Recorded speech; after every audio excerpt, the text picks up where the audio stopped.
Hi everyone! I'm going to show you how to assemble my chip style treat bags. You can also use them for little gifts, of course. If you'd like to use my Design Space project, check the description right under this video. You'll see where you can get it. Before we get started, please give this video a thumbs up and subscribe to my YouTube channel if you don't already. These are the samples of the bags I've been playing with or designing with that I showed you in my Facebook group. So I wanted to just answer a couple of quick questions before we get on to assembling this smaller one. This one I did a screenshot and printed and opened it in Pages on my Mac, and I printed it 8 by 10.5. So this is the size you would probably like to use if you're actually wrapping chip bags. You can see there's quite a difference in the size it turns out.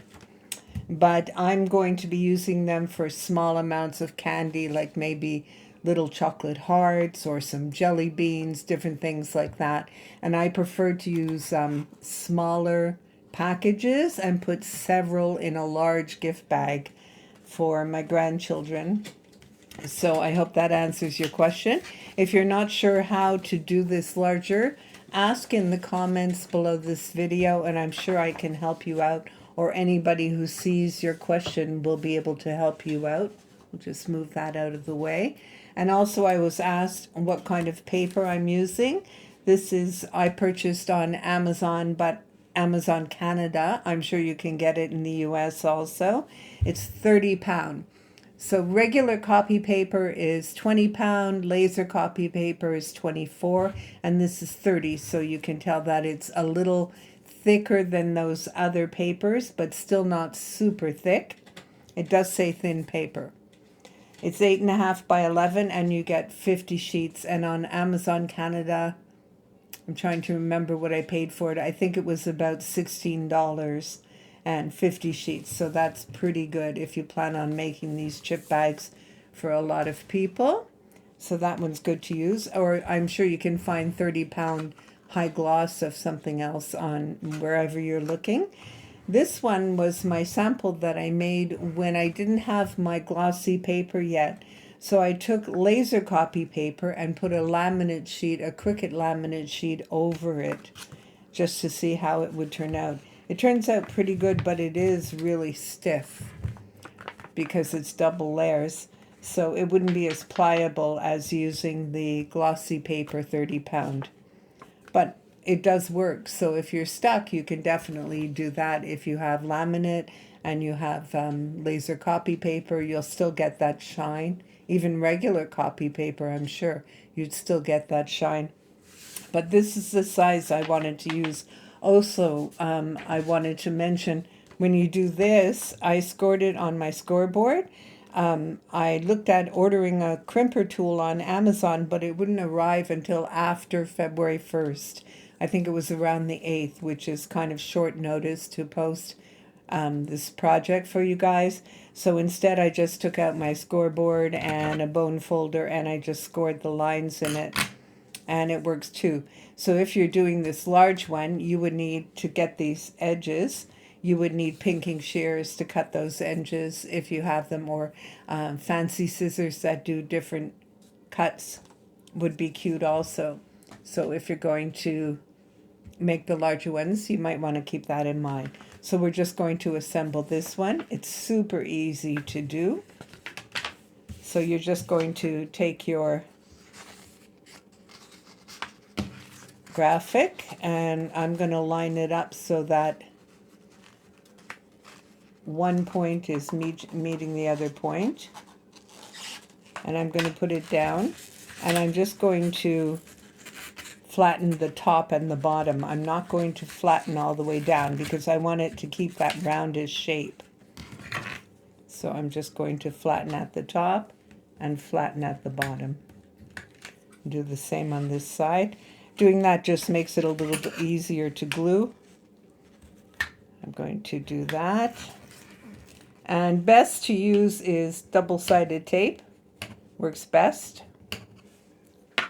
So in that case, what I would do is adhere along this length and the bottom here. I would not adhere the top right away, of course, because I want to fill it. So I'm going to use some liquid glue today. You don't want to put too much because you don't want it to spill over into the bag. So that edge and the bottom edge.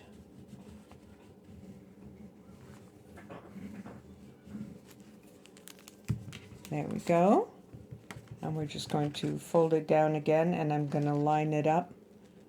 I'm going to have one point overlapping. If you want to make them smaller, you can overlap more, of course, if you want to make it smaller. And now I'm going to adhere the bottom. There we go. That's all there is to it, to adhering it. And the design should be centered nicely. It looks pretty good to me. So, whoa, I didn't put enough adhesive on the bottom. Or I didn't let it dry long enough. One or the other. We'll just add a little more. My puppy's trying to climb on my lap. He loves to see what's going on my desk. Especially when my Cricut machine is running. He's really excited about that. Let's get this one out of the way. That should be adhered now. I'm not crazy about this Tombow, the water format, the water base. I prefer the white one, but I'm out and I need to go in town to get more at Michael's. So I'm just going to take my scoreboard. Let's get that one out of the way. This is one that I tore when I pulled it off the paper, off the mat, I should say. Okay, let's do it on this edge. So we're just going to do it on this edge. I'm just going to line it up with the edge. Line it up with the edge. And I'm just going to use these small lines to score. And I find it's much easier to score when the bag is assembled like this, because you obviously don't want to tear it. And when the paper's open, it's thin, so it's easier to tear it when you're scoring.